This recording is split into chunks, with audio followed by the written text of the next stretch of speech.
रेवंत रेड्डी ने आखिर दहली के चक्कर 44 मरतबा क्यों लगाए? क्या ये अवामी मफादात के लिए थे या ज़ाती फ़ायदे और बीजेपी के साथ खुफिया मुआहदे के लिए? बीआरएस के वर्किंग सदर के.टी. रामाराव ने ये सवालात किए हैं। एक प्रेस कॉन्फ्रेंस के दौरान साबिक मिनिस्टर के.टी.आर. ने पूछा कि रियासत में बीजेपी को मजबूत करने और बीआरएस को नुकसान पहुंचाने के लिए क्या ये काले मुआहदे हो रहे हैं? क्या रेवंत रेड्डी ने बीजेपी के साथ अपनी सियासी मुस्तकबिल के सौदेबाजी कर ली है? साबिक वज़ीर ने मजीद कहा कि ऐसा लगता है कि तेलंगाना की अवाम की फलाह व बहबूद के बजाय दिल्ली की सियासी दाल गलाने में ज़्यादा दिलचस्पी है। 44 दौरे कोई मामूली बात नहीं, ये साबित करते हैं कि कुछ पस पर्दा ज़रूर चल रहा है। रियासत के मफादात को नज़रअंदाज करके दिल्ली बार बार हाजिरी देने वाले रेवंत रेड्डी को अवाम क्या मुआफ़ करेगी? ఇప్పుడు మాకు కూడా అర్థమవుతుంది ముఖ్యమంత్రి గారు ఇవాళ విజయవంతంగా 44సారి ఢిల్లీ పోయారంట. 16-17 నెలల్లో 44సారి ఢిల్లీకి పోయి ఒక అరుదైన రికార్డు ముఖ్యమంత్రి గారు అయితే సృష్టించారో ఇప్పుడు మాకు అర్థమైంది ఎందుకు పోతున్నాడో ఢిల్లీ. చీకట్లో బీజేపీ పెద్దల కాళ్ళు పట్టుకోవడానికి, అయ్యా నా మీద కేసు లేకుండా చేయండి, నన్ను జైల్లో వేయకండి, ఎన్ఫోర్స్మెంట్ డైరెక్టరేట్ వాళ్ళతో ఒక మాట చెప్పండి అని చీకట్లో నిన్న రాత్రి పోయి అమిత్ షా గారి కాళ్ళు పట్టుకోవడం, బయటికి వచ్చి మాత్రం పెద్ద పెద్ద పోజులు కొట్టడం రేవంత్ రెడ్డి గారు మరి ఏం చేస్తున్నారో ప్రజలకు కూడా అర్థమై ఉండాలి. 44 సార్లు ఢిల్లీ ఎందుకు పోతున్నారో స్పష్టంగా అర్థమై ఉండాలి. మాకు అనుమానం ఎప్పుడు వచ్చిందంటే ఈయన జపాన్ పర్యటన అని చెప్పి ఇక్కడికి వెళ్ళి తప్పించుకపోయినప్పుడు అనుమానం వచ్చింది మాకు. ఆ రోజు జపాన్ అని చెప్పి జపాన్లో ఎవరో ఈయన పిలిచినట్టు ఉరికిండు.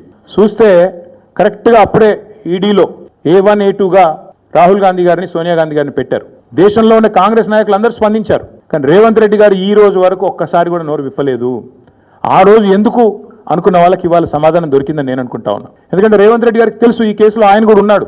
సహజంగానే ప్రభుత్వంలో ఉన్నాడు కాబట్టి ఇంటెలిజెన్స్ వ్యవస్థ ఉంటుంది కాబట్టి ఆయనకు సమాచారం ఉంది ఈ కేసులో మీరు కూడా ఉండబోతున్నారు అని చెబితే అప్పటి నుంచి ఇప్పటి వరకు నోరు తెరవలేదు. తెరవకపోగా ఢిల్లీ పెద్దలను ప్రసన్నం చేసుకోవడానికి, అక్కడ ఉండే మంత్రులను కాకాబట్టడానికి, మోడీ గారిని, అమిత్ షా గారిని ప్రసన్నం చేసుకోవడానికి, బీజేపీతో మరి ఏదో రకంగా ఒక ఒప్పందం కుదుర్చుకొని ముందుకు పోవడానికి మౌనంగా ఉండి తప్పించుకునే ప్రయత్నం చేస్తూ ఉన్నారు. Welcome to Hidayah Islamic International School, where education meets excellence, a world-class learning environment designed to inspire young minds. Every morning begins with warmth, respect and a welcoming atmosphere. Spacious, well-equipped classrooms foster creativity and interactive learning.